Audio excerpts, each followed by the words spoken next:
Gaza पर पूरे कब्जे का ऐलान हो चुका है।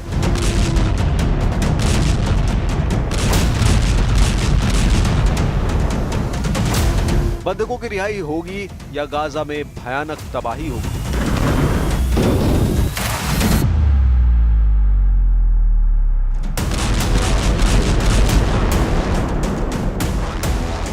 गाजा तहस नहस हो चुका है। तबाही की ये नई तस्वीरें खान यूनुस से आई हैं, जहां इजराइल के हमले के बाद धुएं का भयानक गुबार आसमान को छू रहा है।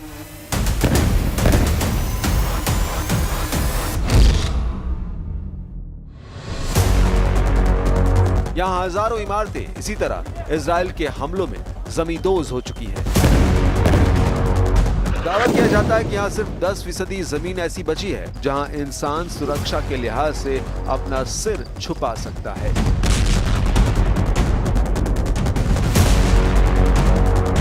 जंग को 21 महीने से ज्यादा का वक्त बीत चुका है, लेकिन अभी भी हो रहे हमले इस बात की तस्दीक कर रहे हैं कि गाजा के लिए संघर्ष कितना लंबा होता जा रहा है।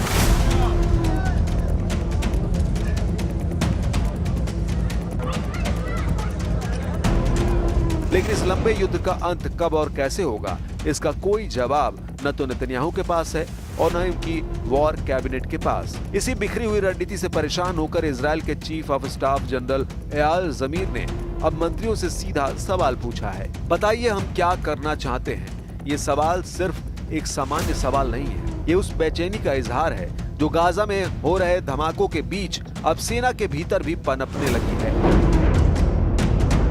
क्योंकि सैन्य कार्रवाई के लिए साफ मकसद का होना बेहद जरूरी है, नहीं तो ये लड़ाई सिर्फ समय और जिंदगियों को छीन रही है। जनरल जमीर की नाराजगी एक संकेत है कि सेना अब राजनीतिक नेतृत्व से साफ निर्देश चाहती है, लेकिन नेतन्याहू अभी भी पुराने भाषणों और एक ही बात को दोहराने में लगे हैं, हम हमास को खत्म कर देंगे। लेकिन कैसे, कब और किन शर्तों पर, इसका कोई ठोस जवाब दूर दूर तक नहीं है। וההישגים האלה כמובן הם מאחורינו, אבל עדיין יש צורך להשלים את תבוסת האויב בעזה, לשחרר את כל חטופינו, להבטיח שעזה לא תהווה יותר איום על ישראל. אנחנו לא מוותרים על אף אחת מהמשימות הללו, ואנחנו נעשה את זה יחד באמצעות ההקרבה הגדולה של הלוחמים שלנו והלוחמות שלנו.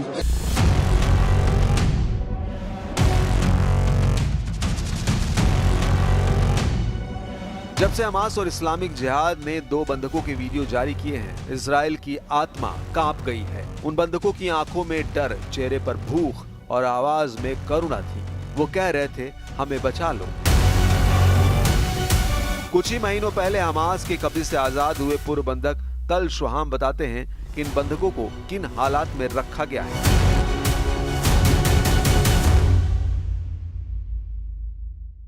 And I could actually see in his eyes that he believed that it's actually will be his grave in the tunnel, in this tomb, in hell, where Guy and Evitar is staying, and all the rest of the hostages.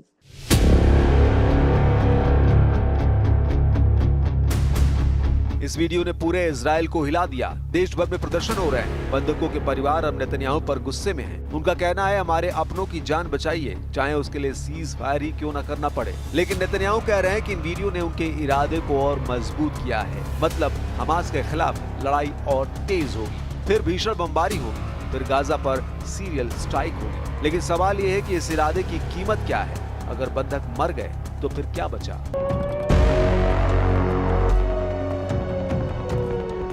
Benjamin Netanyahu इस समय एक बेहद कठिन राजनीतिक और नैतिक संकट में फंसे हुए हैं। गाजा युद्ध अब 2 साल के करीब पहुंच चुका है और हालात ऐसे बन गए हैं कि हर निर्णय उनके लिए जोखिम भरा साबित हो सकता है। एक तरफ उनके गठबंधन में शामिल कट्टरपंथी मंत्री हैं जो गाजा पर पूर्ण कब्जे और वहां यहूदी बस्तियों की बहाली की मांग कर रहे हैं। नेतन्याहू ने हाल ही में अपने कैबिनेट में यह प्रस्ताव रखा है कि गाजा पर पूरी तरह से सैन्य नियंत्रण स्थापित किया जाए, जिससे संकेत मिलता है कि वे कट्टर धड़े के दबाव में हैं। दूसरी तरफ है इजरायली जनता, जो हाल ही में सामने आई बंधकों की भयावह तस्वीरों से स्तब्ध है।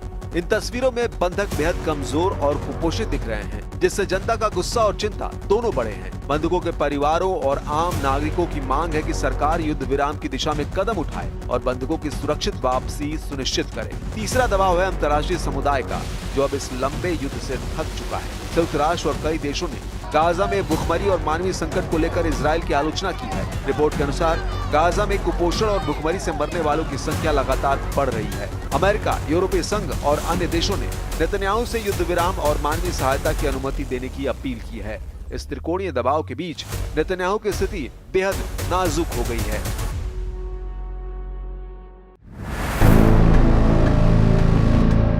अगर वे कट्टरपंथियों की मांग मानते हैं तो अंतर्राष्ट्रीय आलोचना और घरेलू संतोष बढ़ेगा। अगर वे युद्ध विराम की ओर बढ़ते हैं तो गठबंधन टूट सकता है और उनकी सरकार गिर सकती है। अगर वे संतुलन साधने की कोशिश करते हैं तो दोनों पक्षों की नाराजगी झेलनी पड़ सकती है। इस समय नेतन्याहू के लिए हर कदम या तो राजनीतिक आत्महत्या साबित हो सकता है या जनता की नाराजगी को और बढ़ा सकता है। उनकी रणनीति अब सिर्फ सैन्य नहीं बल्कि एक जटिल राजनीतिक गणित बन चुकी है, जिसमें उन्हें न केवल अपने पद को बचाना है बल्कि देश की अंतर्राष्ट्रीय छवि और मानवीय जिम्मेदारी को भी संभालना है। गाजा में इजरायली सेना की कार्रवाई अब एक ऐसे मोड़ पर पहुंच गई है जहां हर दिन गोलीबारी, ड्रोन हमले और सुरंगों को ध्वस्त करने जैसे ऑपरेशन तो हो रहे हैं, लेकिन इनके पीछे कोई साफ रणनीति नजर नहीं आती। ऐसा लगता है जैसे हर सुबह एक नया मोर्चा खोल दिया जाता है, लेकिन ये तय नहीं कि इसका अंतिम लक्ष्य क्या है। मई 2025 में ऑपरेशन गिडियन चैरियट के जरिए हमास की पूरी सैन्य और प्रशासनिक संरचना को खत्म करने और बंधकों को छुड़ाने का लक्ष्य तय किया गया था, लेकिन जमीनी हालात बताने लगे हैं कि अब सेना सिर्फ हालात के हिसाब से प्रतिक्रिया दे रही है। गाजा में तैनात कमांडर खुद नहीं समझ पा रहे हैं कि लड़ाई किस मोड़ पर है। सैनिक थकने लगे हैं, जनता बेचैन है और अंतर्राष्ट्रीय दबाव लगातार बढ़ता जा रहा है। लेकिन इन खबरों के बीच टाइम्स ऑफ इजराइल की रिपोर्ट में बहुत बड़ा दावा किया जा रहा है। प्रधानमंत्री बेंयामिन नेतन्याहू ने हाल ही में एक हाई लेवल मीटिंग में अपने सुरक्षा सलाहकारों और सैन्य अधिकारियों से साफ शब्दों में कहा कि गाजा स्ट्रिप पर पूरी तरह कब्जा करने की तैयारी शुरू की जाए। नेतन्याहू का ये रुख इसलिए अहम है क्योंकि इसमें उन्होंने पहली बार खुले तौर पर कहा कि हमास से अब कोई समझौता नहीं होगा। उनका कहना था कि हमने हमास मुक्त गाजा का प्रण लिया है, अब पीछे हटने का सवाल ही नहीं उठता। ये बैठक तब बुलाई गई जब IDF chief of staff Eyal Zamir ने 2 दिन पहले सरकार से स्पष्ट निर्देश मांगे थे। उनका सवाल था अब अगला कदम क्या हो। आईडीएफ लगातार ऑपरेशन चला रही है, लेकिन जमीनी स्थिति उलझी हुई है। ज़मीर ने इस बात को लेकर चेताया कि अगर सैन्य कार्रवाई यूं ही चलती रही तो अंतर्राष्ट्रीय स्तर पर इजराइल की छवि को गंभीर नुकसान होगा।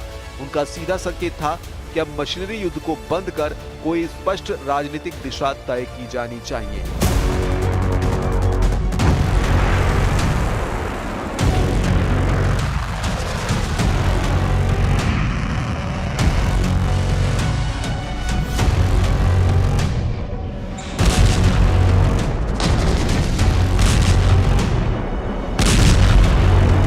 हमास की तबाही का फाइनल ऑर्डर आ चुका है।